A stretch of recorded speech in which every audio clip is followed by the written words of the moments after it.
The cathedral is known for its beautiful bells, calling people to worship God. And today I'm going to talk to the chief bell ringer, Derek Williams.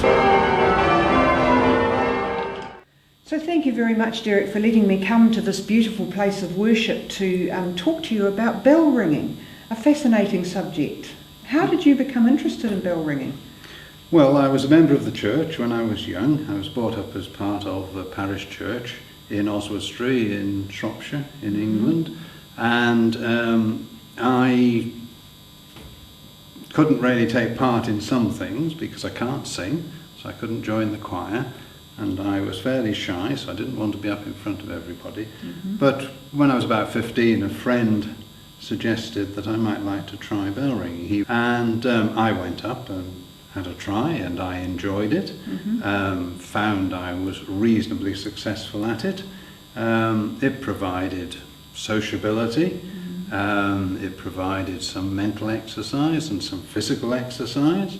I continued while I was at school, and then I went to University of Bristol and I joined the University Bellringing Society. Met my wife in the belfry. So she understands when you escape on Sunday afternoons to practice? She's a ringer as well. Oh, right, so, okay.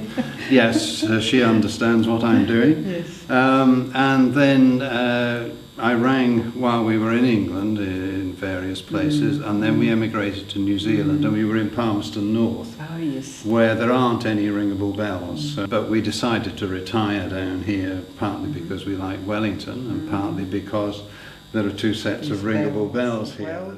So you mentioned that it was mental exercise. I'm guessing from that you have to concentrate quite hard while you're doing it. Yes, you do. We do change ringing, and that means we change the order of the bells. So we start off with a descending scale, maybe 1, 2, 3, 4, 5, 6, 7, 8, and then we change the order.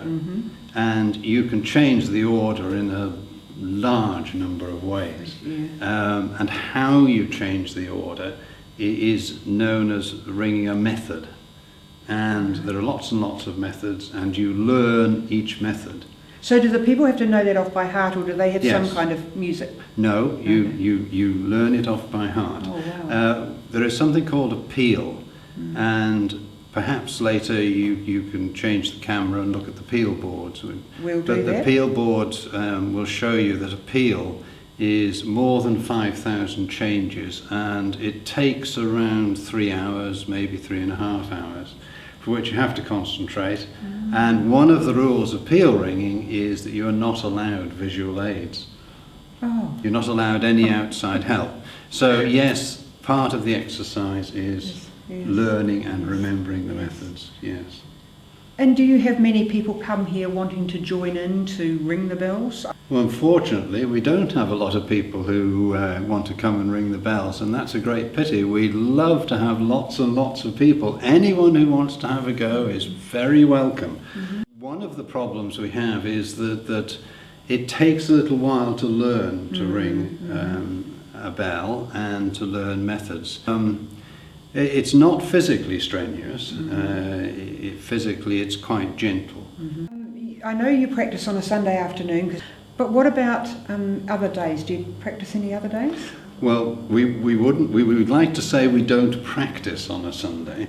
We ring we ring for the service. Yes. Brilliant. Okay. We ring for matins or communion, depending which it is, in the morning, 9:15 to 10. We ring for evensong in the evening, 4:15 to 5, and then we have a practice night on a Tuesday from 7:30 to 9:30. So Tuesday is the time when we do things which we might not be able to do very well, and try and learn new things.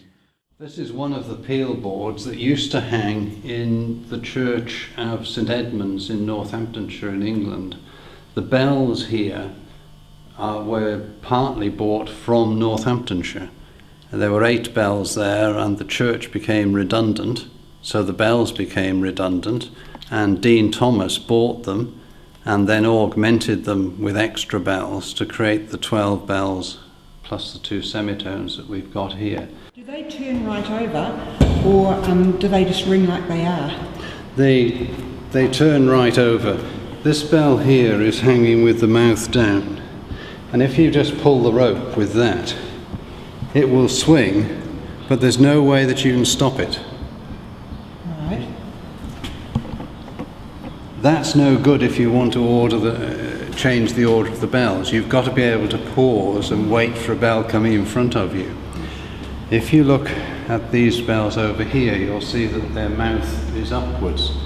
Those bells are called what is up. And when bells are up, they turn a full circle and come back, and because they're at the top, you can pause them. They'll balance up there, and you can pause it, and then they go back around again. They don't wind the rope up ever. That's just a comedian's trick, the notion that someone will go up with the rope. But you can pause at each stroke. The bell rings once as it goes round, and then once as it comes back, and you can stop the bells in between. And that's the art of ringing, really, is being able to control the bell. Yes, the shape of the bell has changed. Over the years, what they found was that you widened the bell and you made it shorter. And you tune several of the notes that the bell makes. The bell makes lots and lots of notes.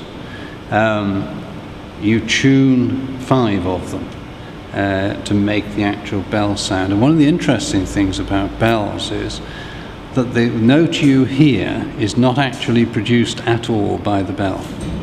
It's a combination of all the other notes that makes your ear think that it's ringing a particular note.